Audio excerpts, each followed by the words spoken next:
本期话题：公主真悲惨。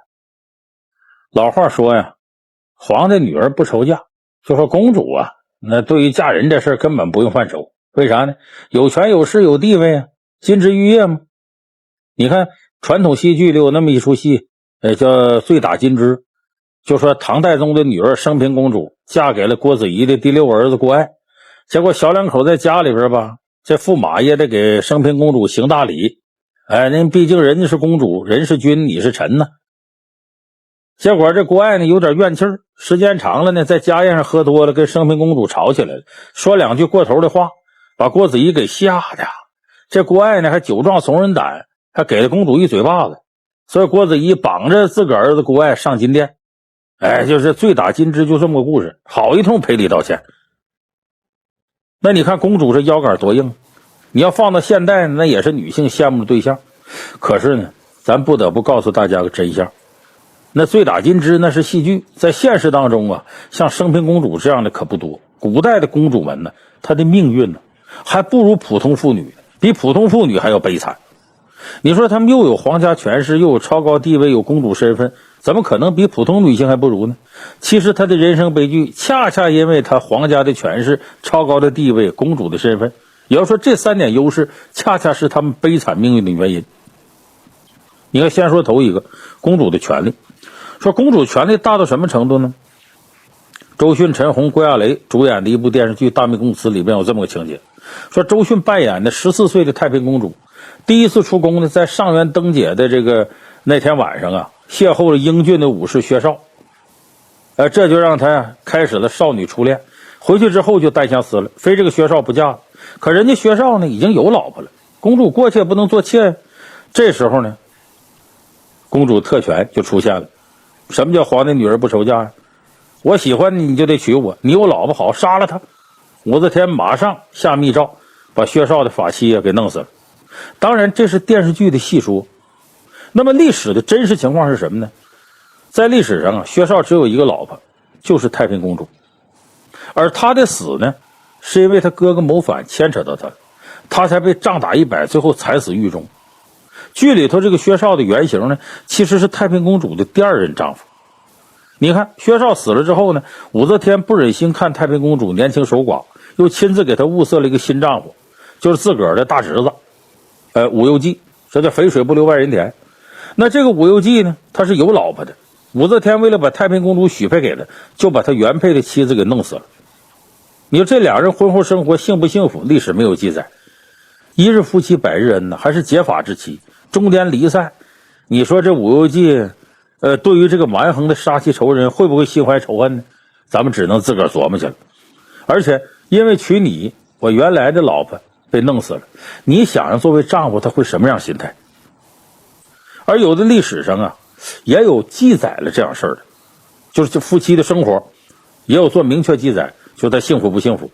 就唐玄宗李忱在位的时候呢，有个叫郑浩的小伙子，长得一表人才，家里背景还特别好，官宦世家。早在唐宪宗的时候呢，他爷爷郑殷呢就做到宰相了。这个郑浩呢还特别年少有为，因为家风严谨，从小聪慧好学，写的一手好文章。公元842年，他24岁那年考中了状元，随后就被朝廷任命为右拾遗，银钦光禄大夫，成为朝中最年轻的官员。那树大招风，这郑浩就是个典型例子，他各方面太优秀了，就被人盯上了。谁呢？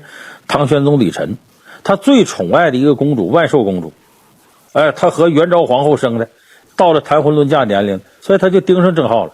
听说郑浩还没结婚，这不巧了吗？马上写个诏书，让他做驸马。这诏书就交给当时的宰相白敏中，让他执行这个事儿。这白敏中也挺高兴，屁颠屁颠就去了。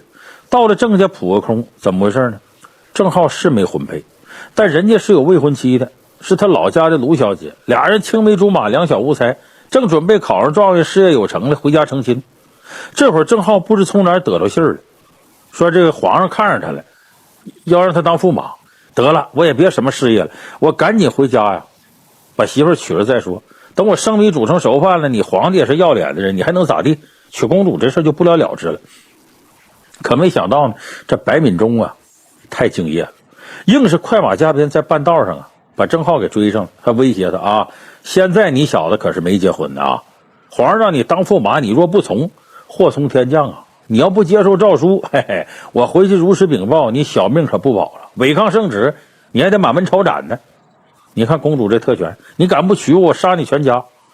这郑浩再优秀，他也是肉体凡胎，他也怕死，只好委曲求全。两人结婚之后呢，郑浩心里有怨气儿，经常慨叹自己婚姻不幸，但是他不敢恨唐玄宗，也不敢对公主怎么样，所以他这一腔怨气也没地方发泄。他就想到啊，这白敏中你怎么那么敬业呢？你太讨厌了你呀！所以他开始处处跟白敏中作对。后来白敏中啊被外放到这个滨宁这个地方做官，临行前就放心不下，一把鼻涕一把泪的找唐玄宗，说当初郑浩不愿意娶公主，是臣再三劝说他才从命，因此啊他对臣呢很有成见，臣在朝中啊他还没办法弄我这外放啊他肯定会诬陷于我，您到时候可千万别信呐。唐玄宗一听乐了，从这后边这个办公桌里啊掏出一摞子奏折来，说白敏中啊，你以为你在朝中就安全了吗？你看看这些奏书，都是郑浩弹劾你的，恨不得连你放个屁他都得上书说你对朝廷图谋不轨。要不是我知道他对你心里有怨啊，他主要冲着你来，我替你都压下来了，要不然你以为你还能活到现在吗？行了行了，别担心了，放心去吧。几句话把白敏中吓得一身冷汗。你看给公主做媒还有这么大风险，所以这特权得来的婚姻也很难幸福，强扭的瓜不甜。有人就纳闷了，说公主那不是人人争抢吗？娶个白富美少奋斗10年不挺好吗？那你看陈世美为了娶公主，把结发妻子秦香莲都抛弃了，冒着生命危险，最后还付出生命代价，这驸马爷应该很抢手啊。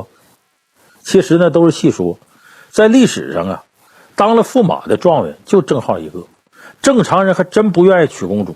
为啥呢？这就得说公主的第二个优势，她特别有地位，这个地位对夫妻来说呀反而是个障碍。早在唐太宗的时候就曾经讲过，说我呀贵为天子，可是一般人呢宁愿跟着门阀士族联姻，都不愿跟我们皇室结为亲家。唐太宗说我也不知道为什么会这样。到唐玄宗时期啊，这谜底被揭开了，说唐玄宗呢想把他妹妹玉真公主许配给方士张果。这张果是谁呢？就民间传说当中八仙那个张果老的原型。这个张果特别果断拒绝了。后来呢他给出解释，说娶妇得公主，平地生公府，可谓也。什么意思？说你要娶个公主过门，等于平白在家里多出个官府来管你，这太可怕了。你就说那个方士在唐代的时候社会地位挺低，就连一个区方士都不肯娶公主，可见当时公主多不招人待见。为啥不招人待见呢？就是因为公主太有地位了，大家觉得压不住，等于娶到家里一个灶爷，天天管着你。那说有地位导致没人愿意娶，这是第一惨。还有第二惨。什么第二惨呢？就你即使有人娶你，你也见不着。为啥呢？在明清两朝的时候，公主身边往往都有那么一两个可怕的嬷嬷，就《还珠格格》那容嬷嬷，专门给公主扎针。那明清时期的嬷嬷们呢，经常拆散公主的婚姻。为什么呢？明清时期有这么个制度，说公主出嫁以后啊，平常是不跟驸马住在一块儿的，地位高吗？说想过夫妻生活的时候，驸马先打报告，经过批准了，俩人才能见面，才能同房。这个报告呢，不能直接打给公主，就跟咱们现在公司你要下属见这个老板似的，你有个流程，得先跟秘书打招呼。而公主的秘书呢，就是专门管公主婚姻生活的老宫女、老嬷嬷们。你看这地位，如果嬷嬷们觉得报告不合适，那他就见不着公主。所以很多公主驸马呀，因为嬷嬷的刁难，一年都见不上一面。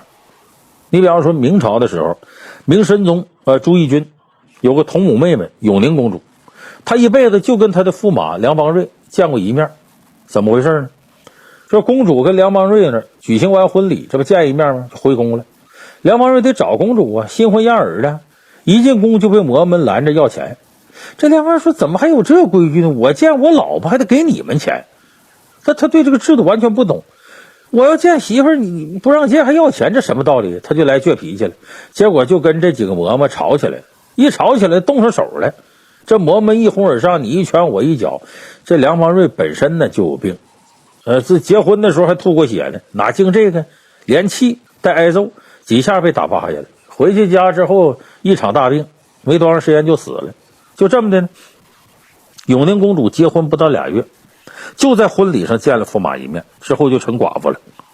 这个时候她才15岁，在明朝啊，公主是不能二嫁的。一个15岁小姑娘就开始守寡，你说这日子受得了吗？就这么憋憋屈屈的，到27岁时候，她就等于活生生给憋屈死了。所以说，公主这个高地位对他们婚姻来说呀，并不是什么助力，反而成了阻力。就连民间都挺同情公主们遭遇。有那么一部史书啊，记载了这么个事儿，说道光的闺女，这是哪个闺女？四公主，叫寿安固伦公主。结了婚1年以后呢，回去跟道光皇帝哭诉，说我结婚都1年了，还不知道我丈夫长什么样呢。我身边那些嬷嬷宫女不让我跟驸马见面，憋屈死了。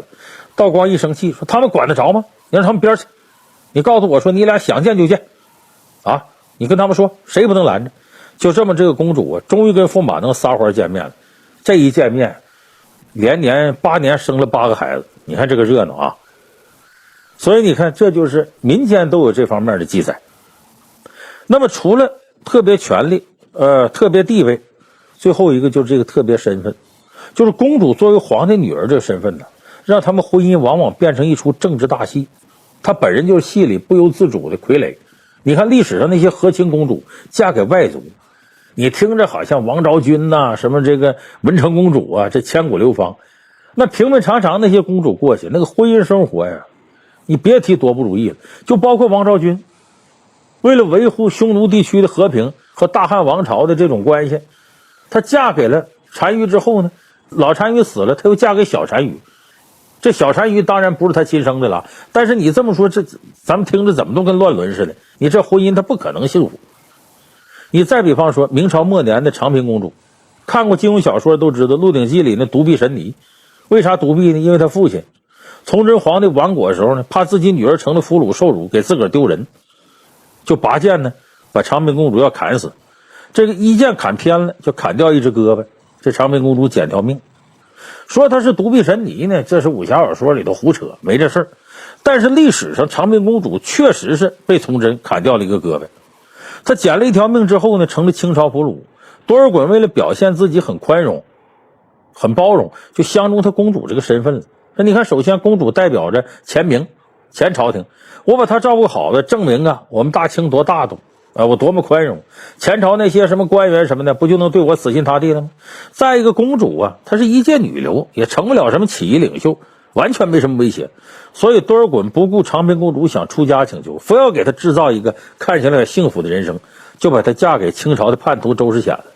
咱们想想啊，国破家亡，自己又不得不受敌人摆布，嫁给一个叛徒，这是多么大打击。所以在结婚后的1年多时间里，长平公主每天都哭父亲呢，哭母亲，最终在悲痛当中逝世了。就病死了，年仅18岁，死的时候都有5个月身孕了。所以就在长平公主去世不久呢，民间就开始流传独臂神尼的传说，说长平公主出家为尼，练了一身绝技胸怀深仇大恨，发誓反清复明。金庸小说呢借鉴的就这个传说。其实无论是独臂神尼也好，还是前朝象征也好，这都是世人赋予给长平公主的角色，而她本人呢，只是一个想承欢父母膝下的小姑娘罢了。如果她出生在太平盛世，出生在普通人家，也许她一生就不会这么悲惨。所以你看，无论是和亲的公主，还是这个生于乱世的这个公主，她们的婚姻呢，往往都是非常悲惨。所以什么原因呢？就像崇祯皇帝向长平公主挥刀说那句话，汝何故生我家？就是你说你生在我家干嘛？愿你生生世世不生于帝王家呀！所以你后辈子多少辈子，你可千万别托生到帝王家。因为帝王家的男子，你再悲惨，还有1/1000可能能登上龙座，用绝对的胜利，用权力来终止血腥杀戮，掌握自己命运，甚至别人命运。但生活在帝王家的女人，你逃不脱女性的身份，反而因为自己的特权呢，生活的比一般女性更悲惨。所以这种悲惨呢，公主自己本人控制不了，甚至是至死方休。本期话题，人质外交不顶用。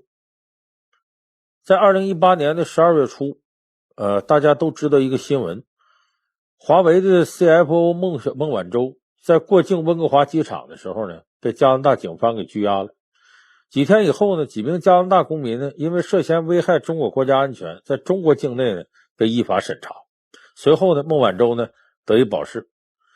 这个就让我想起了中国古代的质子外交。什么是质子外交呢？其实就是人质外交。在古代呢，质子外交是重要的外交策略。皇帝啊、王公贵胄啊，把自个儿的子女、妻子等亲近亲属送到外国，然后在战略上呢形成外交妥协。这个在《史记》里边呢有很多这样的记载，影视剧里呢我们也经常看到。你像《芈月传》里边，芈月就是秦国送到燕国的质子。这一外交政策沿用了2000多年，一直到清末呀，甚至到民国都还有。那么所谓的这种人质外交，它能起到什么作用呢？其实我告诉大家，人质外交并不顶用，它只是一时的缓兵之计。你看在中国史书里边呢，记载最早的质子外交是发生在春秋战国时候。这个事儿得从哪儿说起呢？烽火戏诸侯那位周幽王。其实我们跟大家说，这个烽火戏诸侯啊是个扯淡的事儿，它并不是历史真实。因为你想啊，在烽火台上放上狼烟，周幽王和爱妃褒姒站在这个烽火台上，很快诸侯就来了。你想想，放出狼烟来，诸侯离的距离在中国古代怎么可能那么快就来了呢？所以烽火戏的并不是诸侯，很可能就是周边那些卫戍部队，就是近距离短时间能赶到的。所以烽火戏诸侯呢，明显是把这事儿给夸大了，弄得有点邪乎。但尽管如此呢，这个周幽王啊宠爱妃子褒姒这个事儿呢，在历史上确实是实有其事的。当时周幽王呢就想要立自己跟褒姒生的儿子为太子，就要废了王后申后和他的儿子太子宜臼。那么宜臼被废了之后不甘心，就跑到自己姥爷家，就是周王朝下属的诸侯国申国。这个申侯一看自己外孙子被废了，女儿也被废了，气得受不了了，就联合曾国和犬戎，这犬戎其实就是少数民族地区，进攻周幽王。结果周幽王和新太子呢被这个犬戎给杀了。后来其他诸侯又赶来，又把犬戎打跑了。在这种情况下呢，申国、曾国、韦国、晋国、郑国这些诸侯拥立废太子宜臼为王，就是历史上的周平王。周平王呢怕这个犬戎呢离得太近了，打回来再报复，就决定把都城从今天的陕西西安迁到河南洛阳。当时呢就等于叫东迁洛邑。东迁之后的周朝呢，历史上就称为东周。东周开始这一年呢，就是春秋时期的开端。那么当了周平王的这个宜臼啊，日子并不好过。对外呢，时刻害怕犬戎报复；对内呢，其他王公大臣呢还拥立了他叔叔为王，历史上叫周协王。二王并立，你想这周平王的危机感得多强？所以为了巩固自己王位呢，周平王呢非常倚重支持他登基的几位诸侯王。逐渐的呢，郑国的郑武公、郑庄公这爷俩保持朝政大权，常常借王命大肆扩张，使郑国呢成了春秋初期的一个强国。你看咱们看《古文观止》里边郑伯克段于鄢等等故事，就春秋一开始的时候，郑国是绝对的强国。那权力大的人就开始膨胀，郑庄公就开始不把周平王放在眼里，想上朝就上，不想上朝就不去。周平王呢心里不满，那嘴上不敢说，他就暗中要扶持自己的一个下属叫季父，想呢用这个季父的实力呢来分化郑庄公在朝中的权力，来达到权力平衡。这个事儿郑庄公知道之后呢，快马加鞭赶到朝中，当面就质问周平王有没有这事儿。周平王吓得赶紧保证绝无此事，没这事儿。郑庄公不依不饶，说为了安抚郑庄公呢，周平王没办法，出了个下策，说把我的二儿子王子姬胡，因为周王朝的姓是女字边搁个陈字的姬，他二儿子叫姬胡，说我把这个送到你郑国当人质。这时候东周其他大臣呢纷纷反对，说哪有大王把自己儿子放在大臣家中当人质的，有损威严，这不行。可是呢你不这么干呢，这郑庄公太横了，你又惹不起。有聪明的大臣一拍脑袋想出个办法，说咱互换人质吧。周平王呢，你把二儿子姬胡送到老郑家，郑庄公呢，你也把你儿子呢放到都城来，名义上呢就说互相学习去。这么郑庄公呢，把儿子郑忽送到都城洛邑，这段在中国历史上称为周郑交质，就周朝跟郑国互相之间交换人质。由此可见呢，这周平王啊，这天子是徒有虚名，实际上还要看诸侯的脸色。那么说这个质子外交这个手段奏效了吗？没有，他只不过给双方争取了一段时期的和平。周平王去世的时候呢，他的长子啊比他死的还早呢，于是不得不把在郑国做人质的二儿子姬胡接回来登基。照说这姬胡也是运气太差，他在回朝这一路上啊哀伤过度，刚回来就病死了。这只能由周平王的孙子姬林继位，这就历史上的周桓王。这小伙子年轻气盛，刚一登基呢，就受不了这气，解除了郑庄公在朝中职务。郑庄公也不甘示弱，立即打击报复，率军队呢把这个郑国呀跟周朝的边界这的麦子什么稻子全给收割了。所以从那以后呢，周郑事实上虽然说是上级下级，但其实也是两个国家，周郑交恶。那么周郑交恶的根本原因其实是利益跟权力再分配问题，这个根本问题呢没有得到解决，你互换人质只能是表面上结盟，换来展示和平。所以历史上第一次质子外交、人质外交就以这种方式呢宣告失败了。那么还有一种情况呢，是国家强大了，周边的附属国呢为了表示忠心，就要进行质子外交，把自己的王子啊派到你这国家当人质。然后这个王朝呢也通过这种手段达到掌控边疆的目的。你看在汉武帝时期，被汉帝国第一个降服的西域里边第一个就是楼兰王国。这个楼兰王国呢就在今天呢新疆的若羌地区，号称红枣之乡，好旅游的朋友应该知道这地方。那个时候呢，楼兰王国是西域啊最靠东边的国家，跟汉帝国的敦煌郡的接壤，而且它处在交通要道。汉朝使节不管到西域的哪个国家，就丝绸之路那些国家，都要经过楼兰王国。而这个楼兰王国呢，当时已经臣服于匈奴了。咱们知道当年呢，张骞出使西域，一开始就是为了联合大右支这国家夹击匈奴，所以匈奴也不傻，你从这儿你联合西域国家非走楼兰呢，他就给楼兰王国施加压力，就是凡是汉国的使臣从这儿路过的，你第一时间要告诉我，然后咱们两个国家成立联合巡逻队，碰上汉朝使节就截杀。那么在这种情况下呢，想要贯通西域啊，楼兰王国就成了必须拿下的国家。这样呢，在公元前108年呢，汉武帝呢派大将赵破奴率领700骑兵攻打楼兰王国，把楼兰的国王给杀死了。从那以后呢，楼兰王国开始臣服于汉朝，开始纳贡。这个事儿呢，很快让匈奴知道了。匈奴说怎么的，就我一不看着你，你就归降汉朝。他也对楼兰国发起进攻。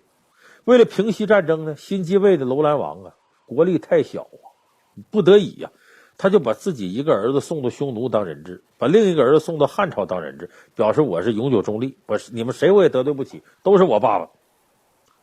所以10多年以后呢，楼兰的国王去世了，这楼兰国人就到汉朝说你这个是我们大王子，请他回国继承王位吧。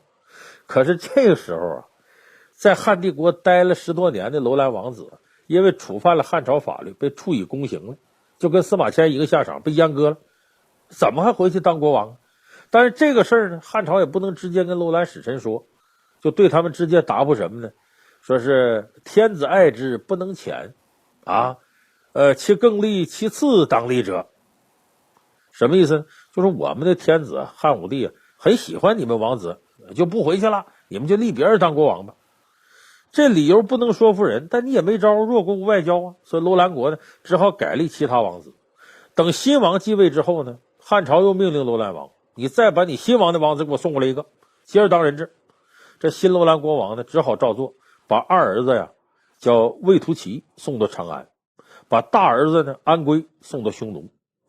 那么这位新国王在位没多久也死了，匈奴得知消息呢，立刻把这个大王子安归送回楼兰，成了新的楼兰王。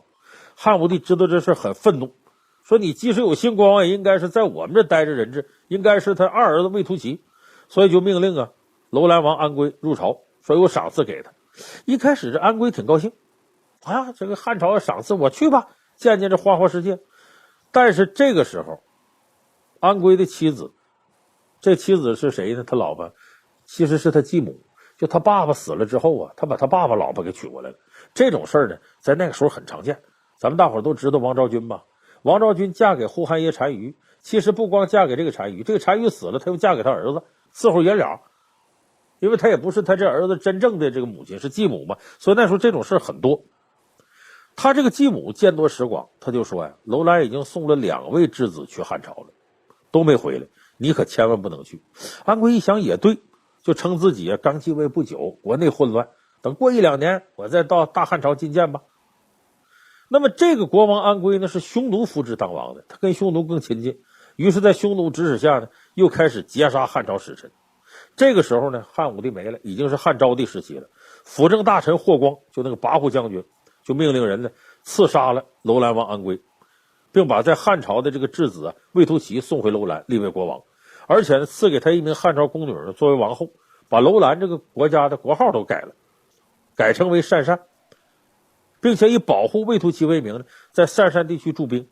这是汉朝在西域设置官吏的开始。从此呢，也就占据了讨伐匈奴和西域诸国的一个主动权。所以这是汉代时候，你想楼兰弱国无外交，他用这种质子外交是什么用都不定。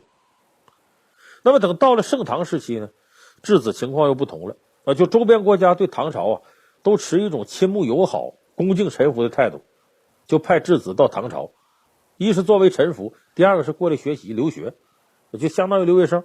所以咱们看陈凯歌导演导那《妖猫传》里边，那么日本有和尚空海，他也是王子，他就是到大唐朝来学习来了。所以那时候到大唐来留学它是一种时尚。所以在众多留学的质子当中，最有名气的也最有成就的，得属当时就朝鲜半岛新罗国的2王子，叫金银问。唐高宗李治的时候呢，23岁的金银问呢第一次来到大唐，当时周边国家送来的质子呢，都会送到宫中呢当宿卫官。就宫中侍卫，就不仅受到这个抚养和教育，而且还有职位。在当宿卫官的时候呢，金银问就得到唐高宗李治的信任和赏识，还给授予他一个官左领军卫将军，这官职都不低。后来呢，朝鲜半岛的新罗国呢，经常遭到邻国百济跟高句丽的侵扰，所以当时的新罗国王呢，就写信给儿子金银问，说老二希望你能说动大唐，出兵帮咱们平息这些战乱。那么经过金银问的斡旋呢，他很有人缘，这个提议得到唐高宗的应允。但是唐高宗也不大放心，因为山高路远，百济的地形也不熟悉，这仗怎么打呢？这金银问是真聪明，他的记忆力超强，他就把当地的地势地貌凭着记忆想起来，然后画成地图，详细的讲述给唐高宗下边的将领听，说派多少人去打，怎么打，战略战术，金银问早就心里有数。所以唐高宗很放心，就派了兵力呢，联合新罗国的兵力一同攻打百济，最终灭了百济。后来呢，又打败了高句丽。战争结束之后呢，金银问呢从部队出来，又回到长安，就成为新罗和唐朝之间的协调人。那么其实这时候金银问呢，他其实就是个外交官，他不是啥质子了，而且他也深深的爱上大唐了。但几年之后呢，问题来了，这2个国家联合灭了百济跟高句丽之后唐朝就在高句丽设置了都护府。等到金银问的父亲过世之后呢，他哥哥金发敏继承王位。这个年轻的新罗王野心勃勃，他不甘心臣服于大唐，所以他对百济跟高句丽唐朝控制那些地盘他垂涎三尺，觉得朝鲜半岛都应该是他的。